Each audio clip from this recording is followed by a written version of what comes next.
मतलब बहुत से ऐसे सीन्स थे जिसकी वजह से ना मैंने थोड़ी-सी कम कर दी थी स्टोरी शूट करना, क्योंकि मेरे अपने घर के अंदर बहुत से अजीब-अजीब सीन हो रहे थे और मैं नहीं चाहती थी कि इन सारी चीज़ों के बारे में बात करने से वो सब कुछ मेरे पे इफ़ेक्ट करे। बट आफ्टर ऑल मेरा काम ही ये है and I am very interested in these type of paranormal things और इनके बारे में बात करना। So I finally had to come here और तुम लोगों को दोबारा से आके स्टोरी सुनाना बिकॉज़ रमज़ान आ गया and why not shoot another story. So this is another story time and also Ramzan Mubarak to everyone there. I love you all और अपनी चाय पकड़ लो अगर अफ्तारी हो चुकी है तो and let's start the story. Okay, so ये वाली story मुझे सुहाइमा ने share किया and I swear I kid you guys not कि मेरे followers के names जो है ना बहुत ज्यादा यूनिक हैं। ये बात मैं TikTok पे भी बोल बोल के थक गई हूँ। क्या मतलब यार, तुम लोग बहुत अनोखे हो जो लोग मुझे फॉलो करते हैं। I love you guys for this. Okay, so ज़ाहिमा ने कहा कि स्टोरी तब की है जब वो 7-8 साल की थी, मतलब 7.5 साल की थी and this all happened with her और उसे अभी भी वो सब कुछ याद है और इसकी फैमिली में वो सारी बातें बहुत लोग करते हैं तो कोई भूला नहीं है उस बात को। इसलिए जब भी कभी फैमिली गैदरिंग होती है, सब इकट्ठे होते हैं ना, तो वो ये बातें करनी शुरू कर देते हैं और इस तरह करते करते टाइम गुजर जाता है और ये 12 साल की हो जाती है। जब ये 12 साल की होती है ना, तो इसकी जो छोटी बहन है वो पैदा होती है। Like wow. एंड उसके बाद से सीन्स थोड़े अजीब होने लगे थे।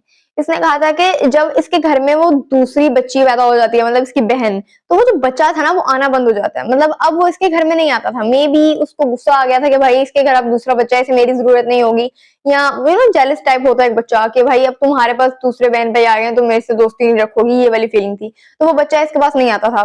तो ये बहुत इंतजार करती थी उसका डेली बैठ के कि भाई वो बच्चा क्यों नहीं आ रहा, क्या चल रहा है। और इसे नहीं पता था कि वो जिन्न है या जिन्नात वाला सीन है, इसे नहीं पता था और इसने कभी अपनी फैमिली के साथ शेयर भी नहीं किया था क्योंकि ये नहीं चाहती थी कि इसकी मम्मा उसे उससे दूर कर दें या कुछ ऐसा वैसा हो जाए। तो ये डेली इस बच्चे का इंतजार करती थी। अब इसने कहा कि टाइम गुजरता जाता है और मतलब वो बच्चा कभी नहीं आया वापस। अब ये 12.5 साल की हो गई थी और इसे 6 माह हो गए थे इसके बर्थडे को गुजरे हुए। तो ना ये अपनी बहन के साथ अपने कमरे में थी और इसके जो बाबा है ना, वो कहा था कि वो बहुत रात को आते थे काम से वापस और जब भी वो आते थे ना तब तक इनके सोने का टाइम होता था और ये सो चुके होते थे।